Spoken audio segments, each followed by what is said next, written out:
Hey guys, the Bobrovsky guy here, and this is going to be my fourth or fifth take on this video. The phone started ringing on a couple of takes, and I've just had complete problems and stumbling over my words, but I'm going to be doing this video on hamster obesity, which was requested by Rodents Are Molly 101. So thanks for requesting the video. I do appreciate it. If you guys ever have any video requests, you can always leave them in a comment down below, or you can also PM me through a personal message as well. So basically this video is going to cover a couple different things in terms of hamster obesity.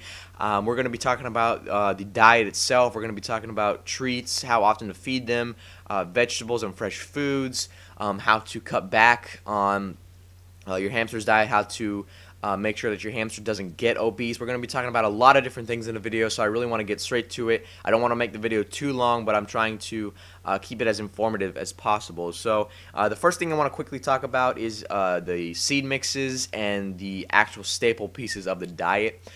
Seed mixes are probably the only reason why hamsters are nowadays getting obese, along with sugary treats, but seed mixes are primarily the problem in the reason that we have so many cases of hamster obesity nowadays.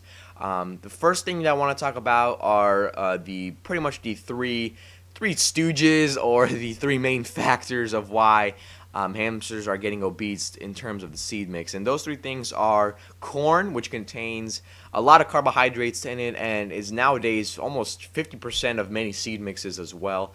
Nuts, any types of nuts. I know cashews are sometimes in seed mixes. Even whole nuts like inside the shell are now even in seed mixes.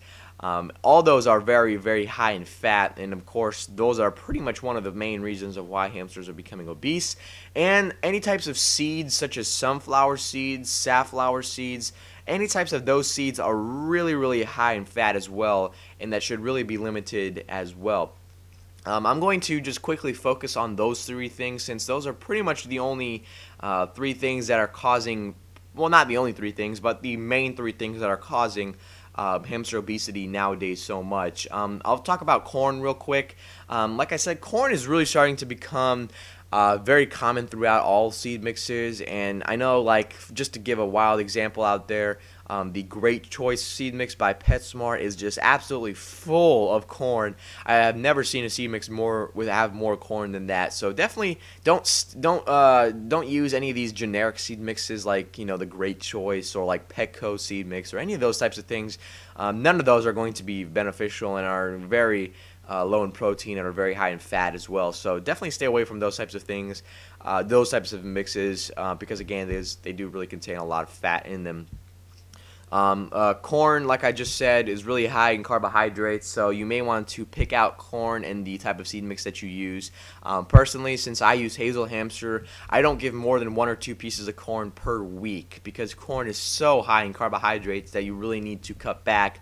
And again, that's one of the many problems of seed mixes nowadays, because so many of them have a lot of corn and peas in them, such as Hazel Hamster. So you may need to cut back on those types of things and pick out what is necessary to be picked out. To go on to nuts now. Nuts are probably the highest in fat out of all three of these. Even Hazel Hamster now contains nuts inside the shell, which is just absolutely horrendous. I mean, any types of full nuts or any large nuts are really going to be potentially dangerous in gaining a lot of weight in the hamster as well. So you really want to make sure that you're not feeding any of these three things too often. Sunflower seeds, again, sunflower seeds are also very beneficial because they contain oils that are pretty important, that also make smooth fur as well. So there's a lot of things in sunflower seeds that are also beneficial, but again, they do contain a lot of fat in them as well. Personally, for me, I like to feed 1 to 3 sunflower seeds per day. Any more than that is going to be just a little bit too much.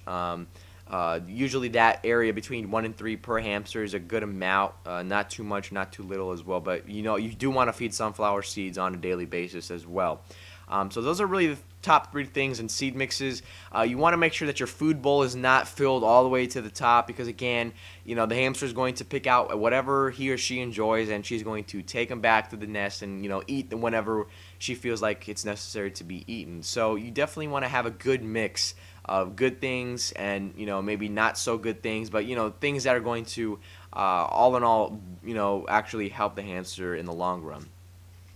So the next thing I want to talk about is fresh foods and vegetables. I know a lot of people don't tend to feed fresh foods and vegetables because, quite frankly, some of them are not even aware that you should be feeding fresh foods and vegetables. Personally, I like to stick with broccoli, cauliflower. I like to even give Sarah and Zoe some bok choy sometimes. Even spinach works well as well. So any of those types of things are really beneficial to be feeding on an every other day basis. Things that you may want to stay away from are any types of lettuces like romaine. Usually are not too good with the digestive system.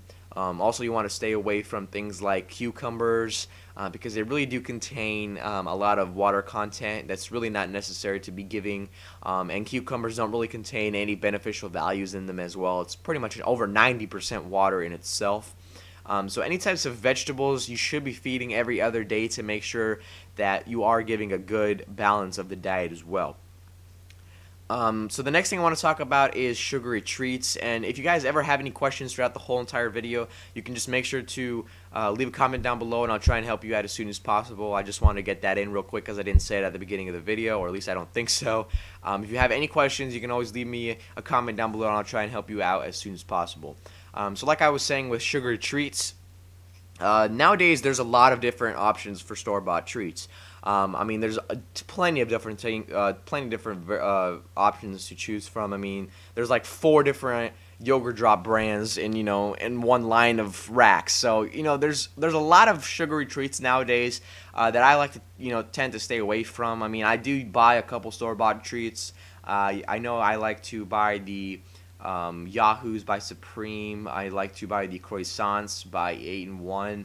I mean, those are just a couple that I like to buy. I don't really have any more than that, but those are really one of the better options out there. Anything else is kind of on the fattening side, like yogurt drops. I always get asked the question, what is the best type of treat, store-bought treat to feed, and how often should I feed it?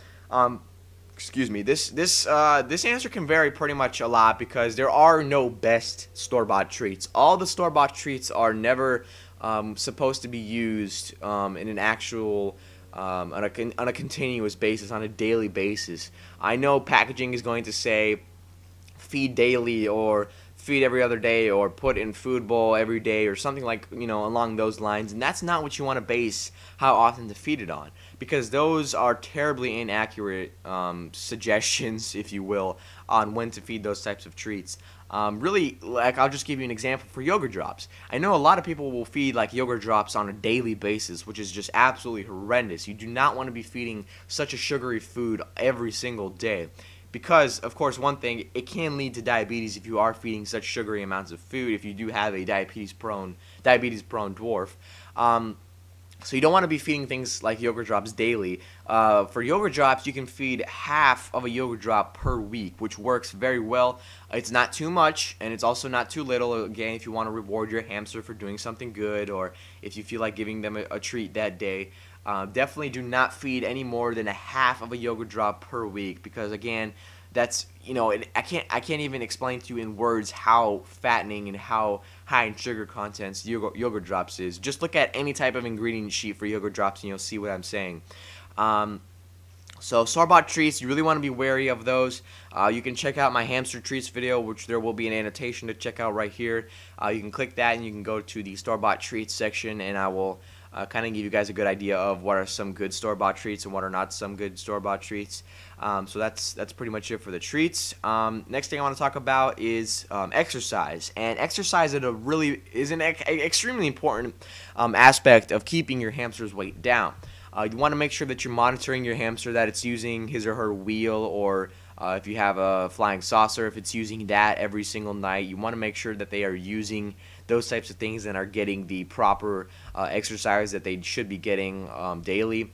Make sure to, if you have like a playpen, or if you take your hamster out of the cage, make sure you do that every other day to every other day, because you want to make sure that it's getting the necessary amount of exercise that it should be getting. I like to get the girls, some playpen time every single day for 10 to 15 minutes, so that's always a good thing to do. So basically, just make sure that you're keeping track of the exercise, and if you do notice that there is a sudden weight gain, to maybe pick up those times and kind of change the diet a little bit as well. That's pretty much it for the video, guys. Hopefully I covered everything that there is to cover. I know it's kind of a long video, but it's such a broad topic and there's only so much you can talk about in a short period of time. But if you guys have any questions, like I said, make sure to leave them in a comment below. I'll try and get back to you as soon as possible and see if I can help you out. Hopefully you enjoyed the video. I know it was a little bit long and typically isn't the length of the video that I usually post, but thanks for requesting the video, and I will see you guys in the next video.